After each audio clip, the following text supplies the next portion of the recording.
The United Nations has received what it describes as harrowing and credible reports of executions of civilians, as well as new restrictions on women's rights under the Taliban in Afghanistan. That is the word from the UN's High Commissioner on Human Rights, speaking this morning at a UN emergency session in Geneva. What is the risk to women there, people who work for the U.S. and others? Joining me now are people doing their best to save lives. Kelly DeConcilis, she's a security and exfiltration expert who sits on the board of advisors for the Institute of World Politics. Leslie Schweitzer, she is president and chair of Friends of American University in Afghanistan. In fact, founded that university for Afghan women. Thanks so much to both of you. I know you have incredible life-saving work you're trying to do right now. So I want to ask you to help our viewers understand the need and what it's like. Kelly, can I begin with you? You've spent years in the intelligence community. You know how this kind of stuff works. Tell us what the threat is that the women whose lives you're trying to save are facing right now, women who attended university there. Sure. Well, first, Jim, thank you for having me on. Let me talk to you a little bit about, because it changes every hour, the situation on the ground. It's significantly changed over the last 10 hours. The shift of power is fully in the Taliban's court for any entry right now into HKIA, which is the airport in Kabul. The Taliban has actually set up a blockade right outside the perimeter, known as Chevron, so not allowing anyone through as of right now. Men and women, which you've seen in reports, have been beaten, whipped, shot, killed. Within the government contractor community, the HKIA gates are truly known right now as the gauntlet. I can tell you this, even the British military, who have been wildly more successful than the U.S. in bringing their SIVs and own citizens through the gates, are now at a standstill, according to our reports on the ground. That is a remarkable and alarming development. You're saying no access to the airport for these people right now, Kelly? That's correct. There is no access as of right now. I also did receive a report about 2 minutes ago that the aircraft fuel is also running low on the military side, so this may affect the pace of the evacuations moving forward. Goodness, that is sad news to hear. Leslie Schweitzer, I want to speak to you. You founded, what is it, a remarkable institution in Afghanistan, a university for women. Right now, there were some 600 female students that you wanted to help get out because they are under threat there from the Taliban. You're able to get out about 50.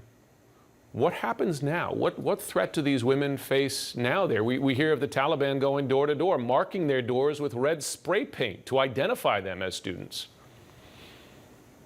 Thank you, Jim, and thank you for having me on. Let me just make one correction.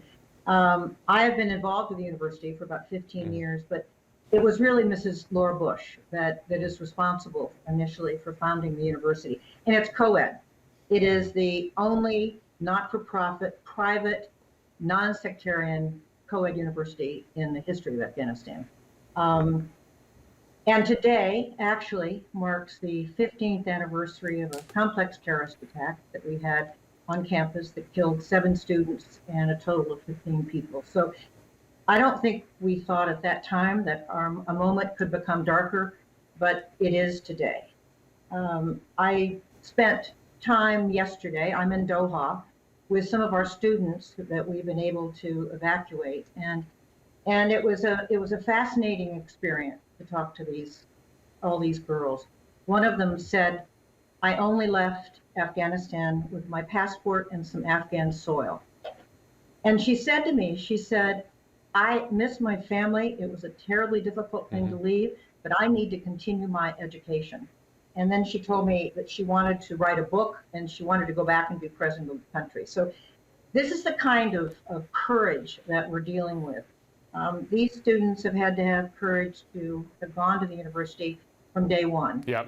As American University of Afghanistan, a co-ed university, they've been brave from day one.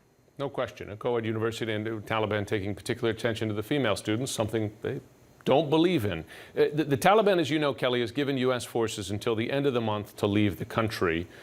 It's a week away. The president has an important decision today. Is that enough time to evacuate the thousands in that country that still want to leave? So it's a question that I push back on when people say, do we need more time? Yes, of course we need more time to get as many people out. But I think the question that we need to be asking is, or even pushing, is we need to change the paradigm of currently what is going on outside the gates. As of right now, you have the 82nd Airborne and U.S. military forces inside the gates. We really need them to be able to come out and secure at least one gate, even if it's for 1 to 2 hours every day, to allow safe passage for these people to come in. I mean, you truly cannot get through from a mile out. There are multiple checkpoints. Within the community, we are trying our best and using maps to tell people where to go, but it is such a precarious situation right now. It's extremely difficult to do.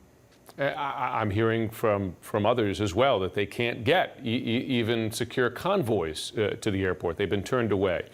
Leslie, your university was an example of progress in education. The university you helped work for women, for men too, open education.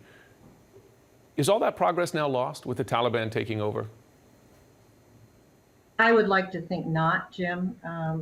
Our intent is to continue this university. I will tell you that the Qatar ambassador has been a hero to us in Kabul, helping us to get our students out of the country. We will continue these efforts to get our students out of the country.